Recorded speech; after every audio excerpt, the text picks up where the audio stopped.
Welcome to Module 10 of the Facebook advertising system. This is Bob the teacher, the marketing educator here at LeadPages, and it's no secret that I'm a numbers geek. As I showed you in the last module, knowing your numbers will ensure your long-term success with Facebook advertising is strong. To help bring this point home, I want to introduce you to James Grandstaff, a leading authority on Facebook campaigns and LeadPages power user. James takes his understanding of the numbers to create profitable campaigns for himself and his clients. And I want to dig deeper into one of his campaigns to help you shorten your trial and error period. James, welcome to the training. Hey James, thanks so much for joining me on this module of the Facebook advertising system. You got it, man. How you doing? I'm doing fantastic. I really appreciate you opening up the curtain here and showing us inside of your Facebook campaigns and what you're doing. What we're seeing is the last week or so, and I just love the opportunity to pick your brain a little bit about what's going on with your Facebook campaigns. What's the strategy that you're doing? You've been doing this for a long time, and I really enjoy that you're sharing this with everybody. Yeah, this is going to be fun. I'm excited. So before we get started, tell us a little bit about your role in the world of marketing and how you started getting into Facebook marketing in the first place. Yeah, well, I've been marketing online since started in 2001. Similar story to a lot of people. Failed a lot, and finally figured some things out. And then for me, it was real simple. Each time I had a small success, I was taught by a mentor when I first started that to build on each success and just kind of continue instead of trying to reinvent everything each and every time, just to build on each success and then to continue that whole process.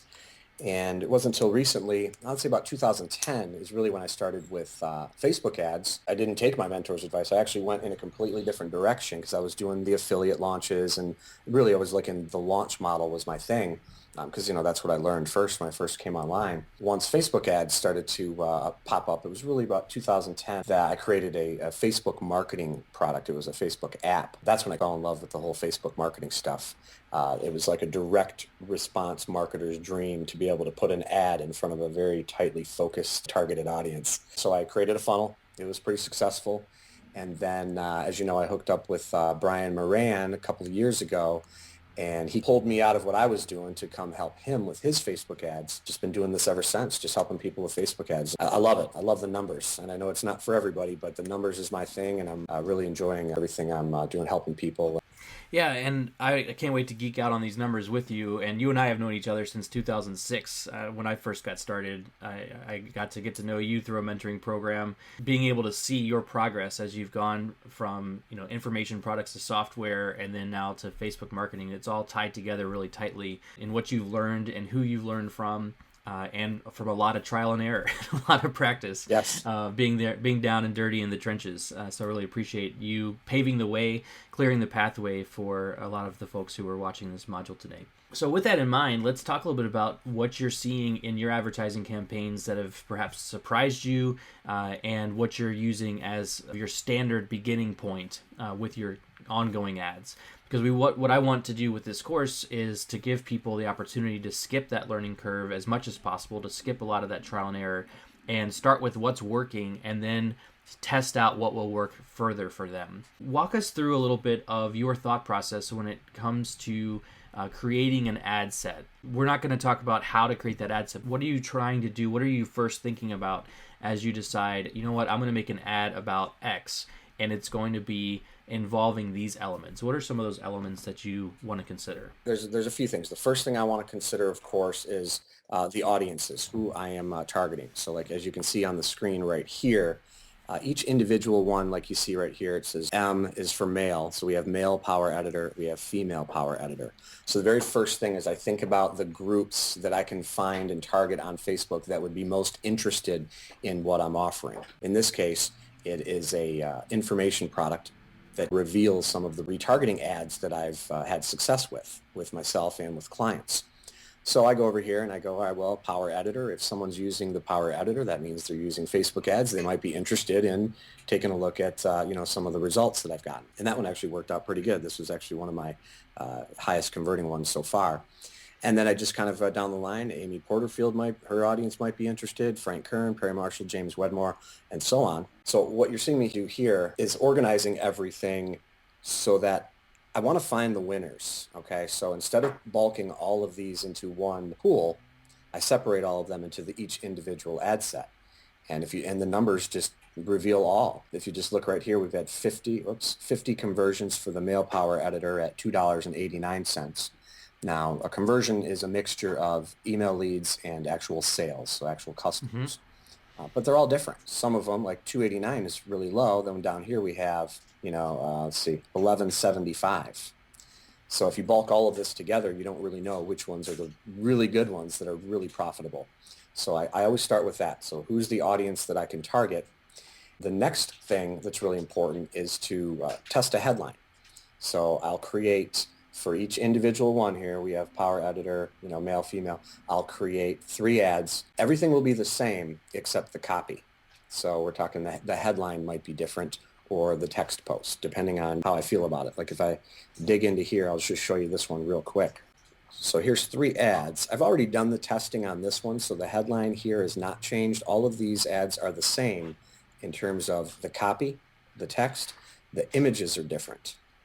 So once I found the winning headline, which was really just this question right here, then I went in and created 3 images. All of these actually create really different results too. You can notice the click-through rate, 2.5% for this ad versus 0.5 and then 0.3 for this ad. So the same copy. The copy's the same, but this one right here is really grabbing people's attention. It could be because there's red in it, who knows why, but so I always start with testing the headlines, ad sets first, then testing the headlines, and then I go in and start testing the different images. Awesome. So let's talk about this question real quick for the copy. You may not have this to pull up right now, but what did you see, if anything, of a pattern that has led you to think, in this particular case, a question is the one that is the winner? What other types of statements or length of copy, because this seems like a pretty short sentence as well, what about this have you discovered so that when you start making a new ad, you would use something similar? I model. I'm a great modeler. So if I see something on Facebook that I think is working or it really catches my attention, I test it immediately. And that's what you're seeing here. I saw an ad like this popping up all the time, and I'm like, you know what, let me try that. Let's see if I can come up with a question. This is kind of getting off track a little bit here, but the feedback that you get after you run ads for a while, you get feedback from the audience. You'll see them leaving comments, liking your page or not liking your page or your ad. And I've found after spending, $1 million on ads with Brian Moran, and then just recently trying this angle, that the question, there's hardly any negativity in the comments. I'm not like a psychology expert here, but there's something going on here that is really working well when you ask a question versus like make a statement. The real purpose of this one, any question won't work. It has to be a question that the answer that you want them to come up with in their head is a yes. You wouldn't want to ask them a question that their initial answer is going to be no. So if you get your targeting right, which I think I have done here, want to see the FB ad strategy that can boost your profits by 70%. Well, yeah, if I'm using the Power Editor or I'm in one of these other interests, yeah, I'm going to want to see that. I love the idea, first of all, that you are making it easy for you to review your numbers based on naming your ad sets by the audience that you're targeting. And I love that you're giving the opportunity for people to answer a question that's a yes. On occasion, people will take that information and say, oh, I should ask a question. And the question is something like, what are the 3 secrets to success in dating? As opposed to, do you finally want to have a second date? There's a difference between what the open loop is for that conversation. Go ahead and open that one of those ad sets up again. I also love that you have a very short copy underneath of your picture, because that's also testable. You have a if-then question, so if it's a yes, then watch this 4-minute video, and then no email required, I think is very powerful. So talk to us a little bit about what has gone into that particular languaging on your testing. Again, just back to reading copywriting books, the if-then statement is really short and punchy, and it just seems to work.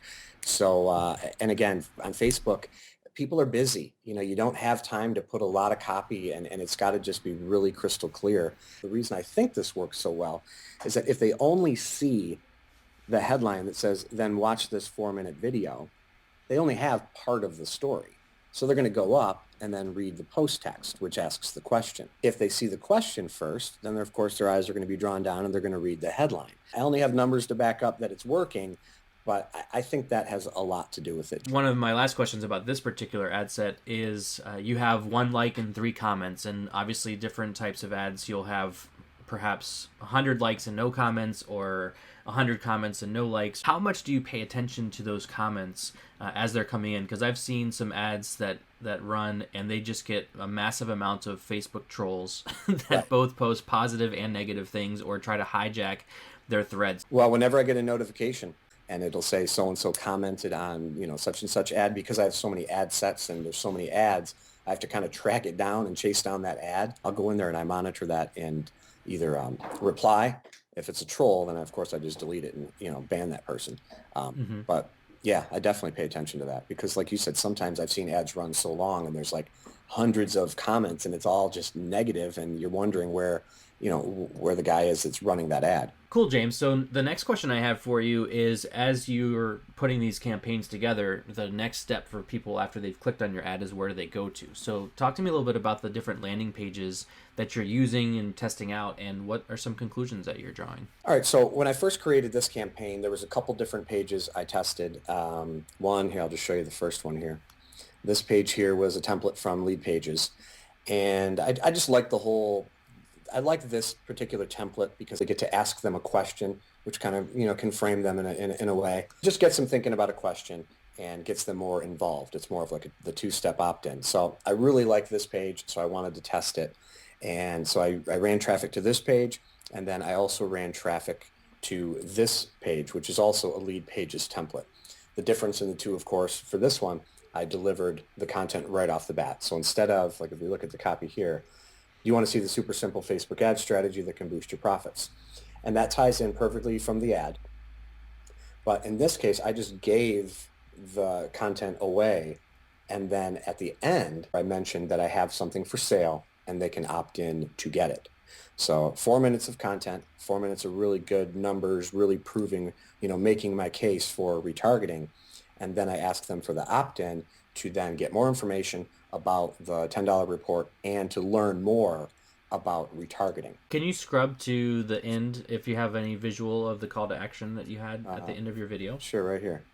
And if you want more information about retargeting, or you've never done it, or you're not sure how it works, click the link below this video and opt in to watch another video that explains all about retargeting. It'll give you the basic ideas of how to get started, and you'll also learn about a report that I offer called the Insider's Guide to Retargeting on Facebook. It basically gives you this exact ad that we're using, and it breaks down the psychology, breaks down the whole thing, so you can just implement this immediately. Just copy and paste, implement. And it's on sale for $10 right now. So if you're interested in that, go ahead, opt in, check out that next video.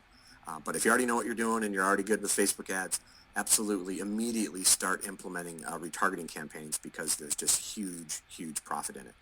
So that's it for this video. If you want more information, click the link below, opt in, and I'll see you in the next video. Fantastic. So I love that this particular video, as you said, this isn't something that's hidden behind an opt-in. This is something you're giving away, and this is called a reverse squeeze. So talk to us a little bit about that concept of reverse squeeze a little bit further. So this one here, back to this page, I'm asking my visitor for something before I give them something. So it's just like, hey, give me your name and email address, and I'll give you this thing. And that works. So you can get huge opt-in rates, 60, 70%. I have one page actually in my LeadPages account, 400 opt-ins at 68% conversion rate. It's crazy. So definitely, you can absolutely get insane opt-in rates with these types of pages. This page here, the opt-in rates are a little bit lower. But the reason I like this better is because you get to pre-frame them, you pre-qualify them for your offer. There's two schools of thought. You could get, a 68% opt-in rate and just get thousands and thousands of people on your list, but then you send an offer to that list or send content to that list and it's not very responsive. And again, this is just from my own experience. Everyone has a different story to tell. But so for me, the reverse squeeze page just worked better. It was really all about the numbers for me. When I did the reverse squeeze like this here, where I gave good content first with a call to action, hey, opt in to learn more, the sales conversion rates were a lot higher for me than when I sent people directly to this page. So I stuck with this. Even the very first funnel that I built in 2010 for Facebook, so cold Facebook traffic, this type of funnel worked best in 2010, and it's working best for me now based on just, again, the sheer numbers, just the proof. You pre-qualify those folks, so those that are joining your list are higher qualified and resulting in more communication in a positive direction, which I love because we do obsess here at LeadPages with conversion at all levels, right? And sometimes those higher conversion on the subscription base, the response is a higher list growth, but lower conversions on the sales and perhaps lower open rates over time. So all those things come in to be considered.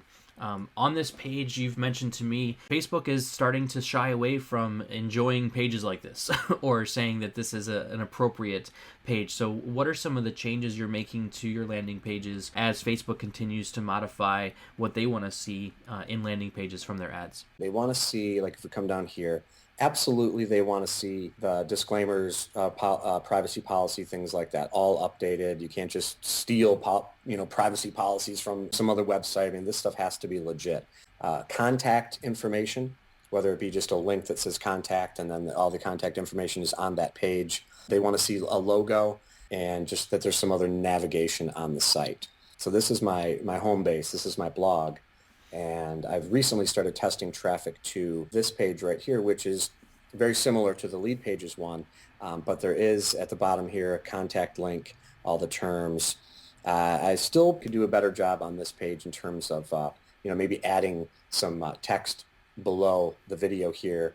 A LeadPages template would be perfect for this, where you can just go in and edit the different fields. And just maybe add more information, really take the information from this video really and write it out below this video.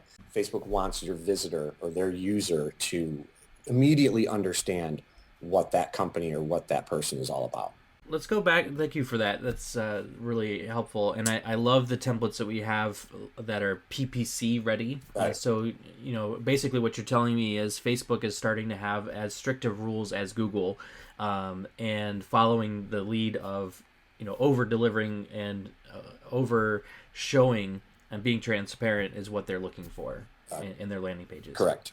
And I also love that you're taking advantage of one of our other features of LeadPages here by including the functionality of a two-step opt-in on your own website by using an image of your button and connecting that to a lead box. So take me back inside of your dashboard again of your Facebook account and talk to me about some of the other number decisions that you have. We see cost per conversion and we see the different types of results that you're getting. What is going into your mind when you say this is a successful campaign or this is not a successful campaign? Back to the numbers. It's all about the numbers. I know just based on the sales, I know what each email lead brings me in terms of revenue. I do it by cost per checkout. So if we go into Power Editor here, and I'll just break this one down. I don't think we need to go into that many of them. So off here into the corner, you'll notice that for this ad right here, there's been 41 conversions, $3.22. This is important, but it still doesn't give us the whole story. 132, okay, so $132 spent, 7 checkouts. So I did the math earlier, and that was $18 per checkout. Okay, so I paid $18 to acquire a new customer. You might think, well, if you paid $18 to get a new customer, how much did you earn from that customer? Well, if it's a $10 report, sounds like I'm losing money, right? But I know for every 4th person that buys the $10 report, they're going to buy the $97 upsell, and then I know 15% are going to buy the $197 upsell after that. So for my numbers in particular, for this funnel and this ad right here, I earn a little over $40 per customer. I've talked to a lot of people about Facebook ads, and all they care about are, well, what's your click-through rate? What's your cost per click? What are you spending? What's your optimized CPM cost? 283, 1583. Like those numbers, honestly, I don't look at them. I don't care about them. I don't care anything about what I'm paying per click or anything like that. All I care about is what I'm paying per checkout. But before I can even care about what I pay per checkout, I need to know what I earn overall on it, the initial customer value per checkout. And in my case, like I said, it's a little over $40. Now, at first, when you're first starting out with Facebook ads, you're not going to know that. So yeah, be prepared to outlay some cash until you get the numbers. So the most important thing I guess I could say here is when you first start with like ads, you're really buying data. You're learning what doesn't work. And sometimes that takes a while. That's just something I think is really important for everyone to understand. You can't just create an ad, spend $100 and go, oh man, that didn't work. Facebook ads don't work. I'm out of here. Yeah, there's definitely a learning curve. Part of the point of this course is to shorten that, but you will still have that trial and error for yourself of what it's going to take to get that profitability. But I love the focus here. You're not actually even calculating the lifetime value because that's going to be much higher, but at least this funnel value of each customer is $40, which gives you a framework of saying, what can I spend? So for you watching this video right now in this module, I want you to be thinking about through other sales channels that you have, when you do acquire a customer, what is your revenue over the course of the first day or the first month of that customer's relationship with you, and use that number as the basis for the rest of your decisions. So you can say, well, if I get one customer, they're worth $200 to me. Does that mean that you can spend a certain amount of money per month or per day on your ad spend? Because that's going to be an important part of how frequently you can ramp up and everything else. Absolutely. When you're starting with all these different campaigns, it's so important that you know your numbers, or at least work toward knowing your numbers. I mean, everyone thinks the goal is turn on ads and make 10 grand a month or 20 grand a month or whatever your goal is and live like a rock star. The goal is to find out what works and what doesn't. And then when you find out what works, you scale the heck out of it. So in this case, like that one ad that I was just on, I think it was the Power Editor one. That one's like the best performing one.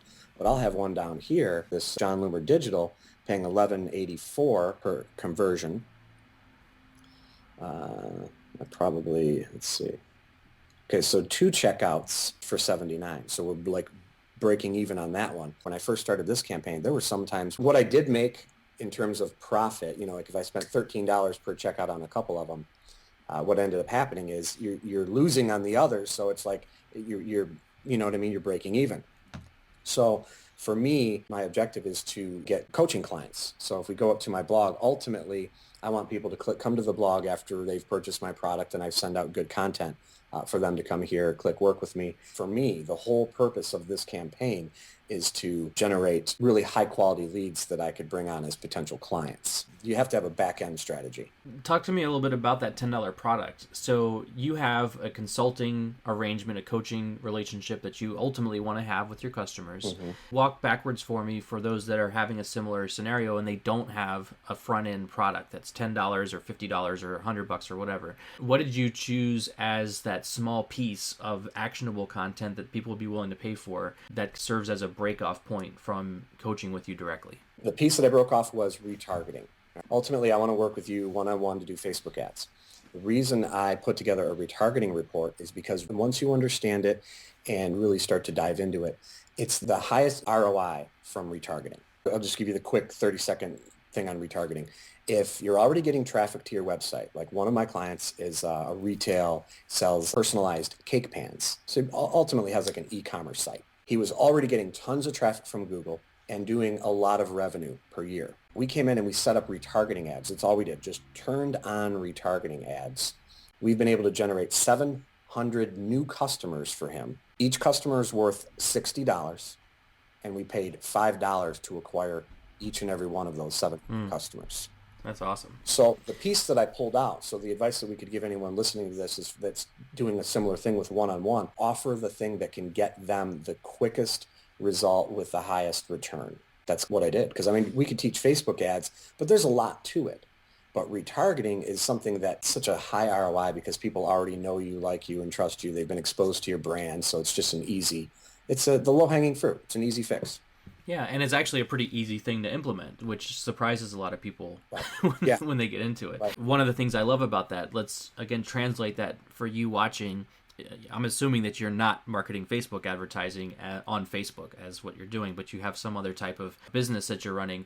What is that minimum effective dose that you can offer to somebody that gives them a feeling of empowerment, that gets them a feeling of satisfaction, but also says to them, if this is something that I can learn that fast from this person, I'm sure that in that $10 report, you say, here's the answer to the question you asked. Now, here's the other stuff you should be thinking about, and that's where I can help you out. Is that a fair piece of content that's inside of that report? It's funny that you ask that. Whenever we're putting together stuff like this, these funnels, I've learned over the years to kill the perfection, kill the perfectionist in me, get something out there, and then change and alter as we move on. So no, it's not in there. It's strictly retargeting. It strictly talks about how to literally screenshots and everything on how to get retargeting set up. And it gives them actual ad copy, like examples of ads, retargeting ads that they can model. What I'm doing, though, to let people know is that once a week, as you can see on the screen here, I publish a video, good, useful content. Hey, like for this one, how to use Facebook's audience insights to find potential customers. And then at the end of each video, there's a small call to action that says, hey, if you need Facebook marketing help, let's talk.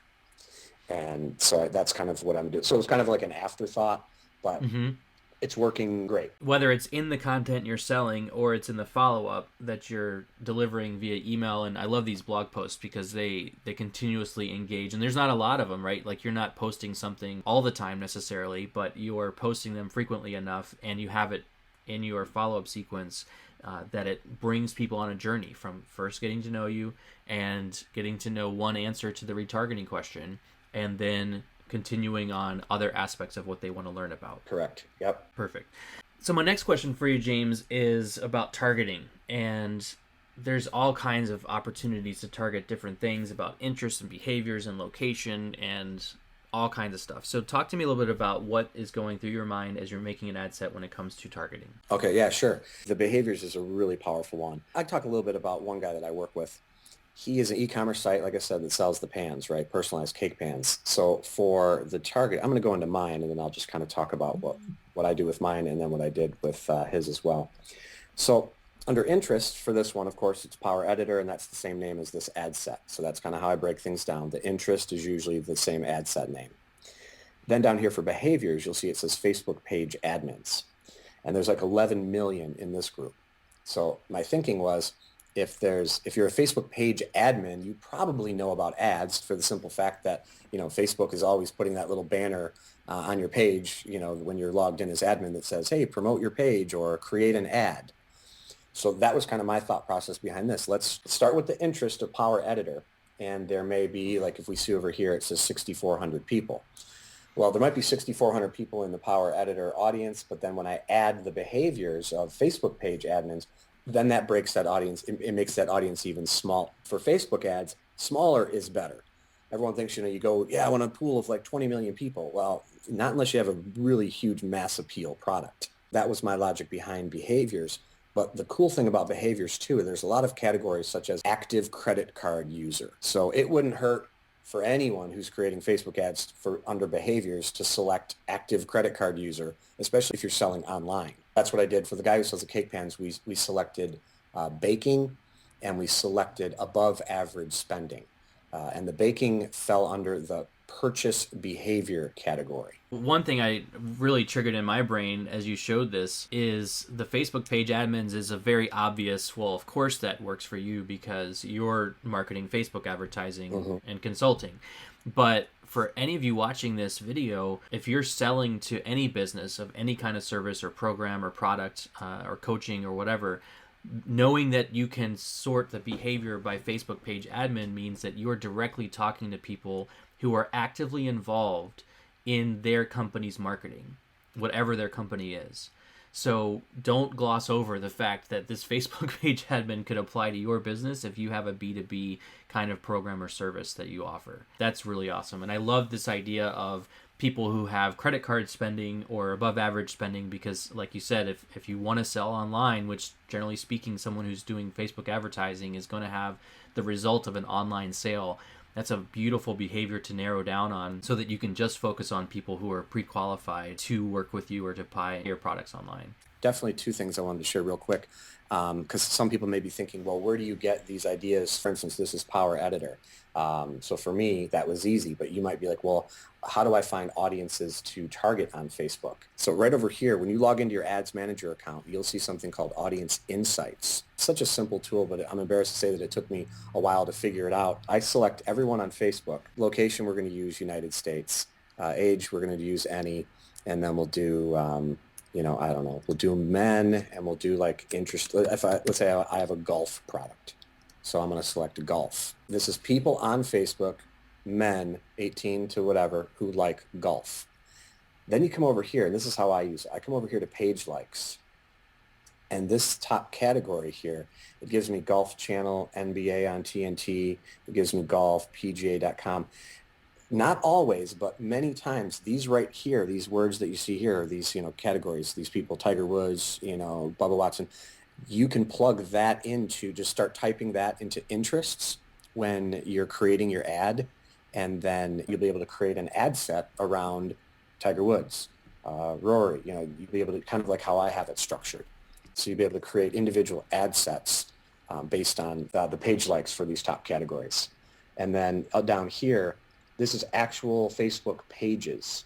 So this means you could definitely target golf, Tiger Woods, Sports Center, PGA Tour, ESPN, and then create an ad set for all of these to find out which one of these interests is, more likely to buy your product. That's really awesome. We could dig into that part all day long. Yeah, there's a lot. I mean, there's household income. There's so much information here about people. And that's interesting because you can then go in and see like home ownership, 57% under behaviors.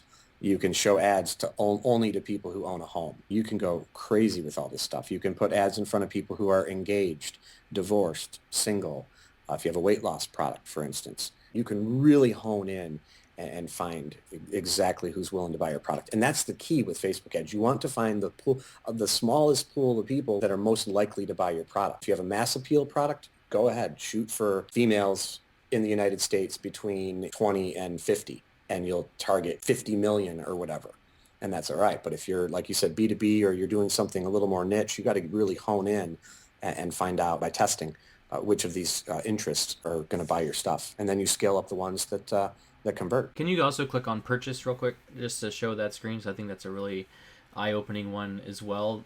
Their purchase behavior and what kinds of things they buy. Sure. It's a little freaky to me and creepy that Facebook knows this information about so many people, but it's part of the world we live in, and as a business, it's nice to be able to take advantage of that and fine-tune things. And one of the things that I gleaned from your conversation with me here today, James, is that even if you have that large appeal product, or you think you have a large appeal product, it's important to still narrow down your audiences and have multiple very focused audiences, because the ad sets that you run, you can target the language, the imagery, the call to action button. All of that can be targeted towards that small focused group, as opposed to trying to make ads that would appeal to those larger audiences.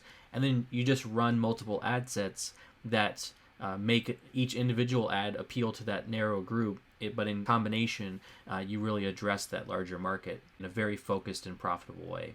Yes, exactly. So speaking of creating a ton of ads, Yep. One of the things that annoys me about Facebook ads is the tediousness of creating multiple ads and ad sets and all that stuff, especially if we want to get as nitty-gritty and narrow focused as possible with multiple audiences. So you revealed to me before we started talking on this video that you have a secret weapon to create ads a little bit faster. So talk to me a little bit about that. Yeah, it really is a time saver. I'll just click over here. It's called Waya. It looks similar to the Facebook ads interface. I could spend hours going through this. I won't, but they do have templates that once you create an ad, you can just click right here, and it brings up all of the stuff that you put in before. So the post link, the post text, the headline, the description, and then your different images. So if you notice, I have 2 headlines. There are 2 post text, 4 images. If I click create, it just created 8 ads. Then I go over to the targeting.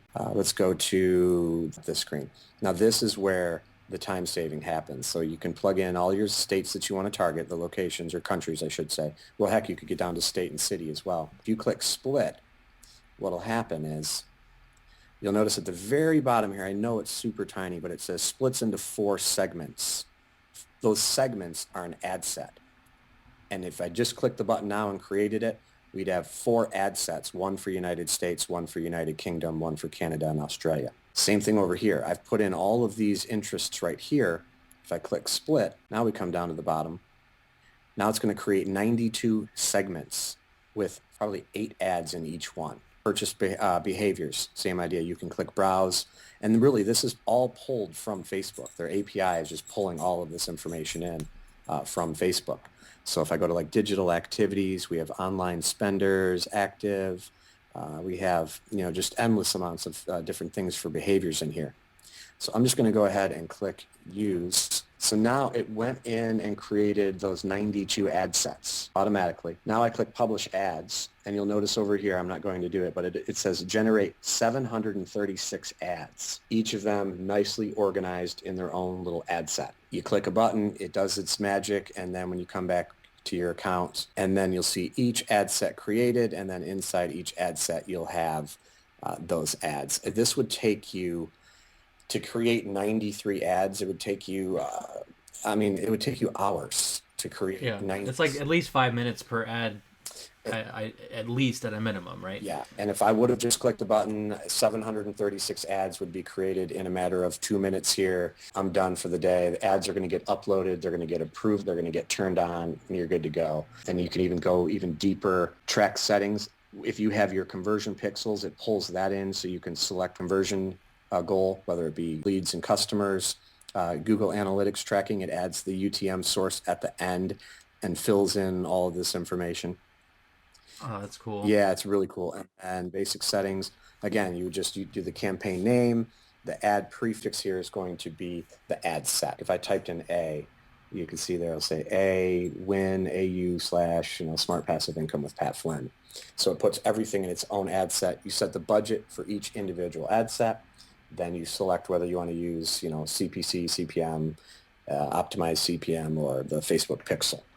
And then you just click the button, hit publish, boom, 700 ads are created, lightning speed. Real quickly, your bid options, which do you prefer to use? We've been having different viewpoints and opinions, and I'd love to hear what yours is. From my experience, the difference between like cost per click and then optimized CPM from the pixel is that I get more traffic when I select optimized CPM. Once you get some conversions on your tracking pixel and then you select optimized CPM, Facebook will try to go out there in the audience and the interest that you've selected and match from that pool those that have already converted on that pixel. That works really well. So some rule of thumb, like Quaya, actually, if you read through their documentation, they'll tell you to start with CPC, use a conversion pixel though, but start with CPC until you get at least 25 conversions. So once you get 25 checkouts, so 25 sales, then you could redo your campaign, select optimize CPM, and then if you pull this drop down, it'll give you a like right here where it says retargeting guide customers.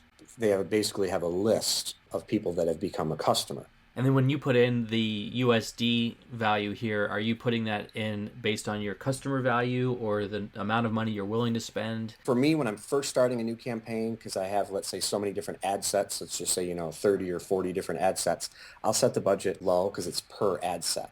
So $10, it's going to spend 92 times 10. So we're going to spend, $920 altogether, but only $10 per ad set. And it doesn't take long to separate the wheat from the chaff. So you can see literally within a day or so which ones are converting because it's such a small budget per ad set. To answer your other question, the optimized CPA, this is what you have to put a price in based on what you're willing to pay for a conversion. I usually select leads and then I type in the default, which is 30. It's not like with CPC. If you can get a conversion for $1, they'll give you a conversion for $1. They're not going to spend 30 just because you said you're willing to spend 30. So I always set that to 30. If you set it any lower, just because you're scared or whatever the heck, if you're like, well, I only want to pay, $3 a lead, they may not send traffic to that ad set or to any of these ads. Kind of like if you bid too low on CPC, they won't send the traffic. Cool. That's a great tip. And again, know your numbers so that 30 to you, $40 is what you're looking for ultimately. What we're finding in-house here at LeadPages as well is a very similar process where we trust that Facebook is doing everything it can to keep you as an advertising customer and wants to deliver the kinds of traffic that's going to result in sales. Well, James, I loved the exploration of that really awesome tool, and I can't wait to explore that for our business as well. I don't think that we've been using that particular system. Is there any question that I have not asked you that you think that new Facebook advertisers or frustrated Facebook advertisers should know as they proceed forward in marketing their business? Yeah, I think the only thing we really didn't talk about is more of like the funnel optimization in terms of the upsell sequence. Because when I first started this retargeting campaign, I had a $47 upsell. The first upsell was $47. And it was not converting very well. So I was struggling to break even. So I redid that video added some more value, added a couple of bonuses, and raised the price to 97, and the conversion rate doubled. So Fantastic. the conversion rate doubled, and then the sales quadrupled because of it. That's important. If you're looking at your numbers and you're like, I can only earn $50 from a customer because that's all I have. I have one product at $50. But man, it's costing me $75 to get a customer. I'm losing 25. This won't apply to everybody, but if you're doing digital marketing type things, the focus isn't so much to rack your brain on how you can make those Facebook ads better. The easiest, quickest thing you can do is tweak the upsell, add an upsell. You'll see amazing results by just doing that. And one of the quickest things that I learned from working with Brian is my $97 upsell is really just the video version of the report along with a bonus Facebook ads training. So you don't have to go crazy racking your brain on, do I need another product for my upsell? Well, yeah, it's ultimately going to be a product, but it doesn't have to be like this entire brand new thing that you create from scratch. It literally could just be a different format of the current thing that you're selling. That's a really great tip. We've seen a lot of success in that better format upsell and having the same kind of material and just going in either more in depth or even just presenting it in that different way. Transcripts from audio or taking a report and turning it into a video walkthrough of what would normally be just a series of screenshots or text. Right. So I love that tip. It's really cool. Yeah, it made a huge difference. And then for me, I still wasn't happy. So I added third upsell at 197, and that thing really put it over the edge. So I'm able to scale. What you'll find with Facebook ads, you'll get to a point when you're really trying to scale it up, and you can hit that part where you were spending, let's say in my case, like right here, $5 a conversion, ramp up the traffic to 5,000 a day. And then all of a sudden that cost per conversion jumps up to $15. So a higher amount that you can earn allows you to scale faster and larger. Very cool. Well, James, thanks so much for jumping on the call with me and going so in depth inside of your personal dashboard of your business. Where can people find out more about you and the kinds of additional Facebook knowledge that you've got in your skull? Yeah, that'd be great. Just my blog at jamesgrandstaff.com. So head over to jamesgrandstaff.com, and I would love for you to take a look at what James is doing, not just on his Facebook ads, so you can model that, but also what is he doing for the content he continues to deliver to his audience. On his blog, you'll see the ad that says, would you like to see the stupid simple Facebook ad strategy? And then go through the process just like your Facebook subscribers would do as they were to have clicked through the ad. And see what James does and take a look, see what you like, and then apply that to your business in a way that makes sense to you. James, thanks so much for jumping on this call for me and teaching our audience such in-depth, geeked out numbers and all. Appreciate it. Yeah, man, you're welcome. It's been great. I'll talk to you soon. All right, Bob, take care. Now, before you go on to the next module, make sure you've downloaded the materials I've created for you to ensure your Facebook advertising success. Simply click on the button below to download all the videos, audios, handouts, and the Facebook advertising system mind map. Just enter in your email address and let me know where we can send those files to your inbox. And when you're ready, go ahead and jump into the next module, and I'll lead you further down the path of growing your business with Facebook advertising and LeadPages.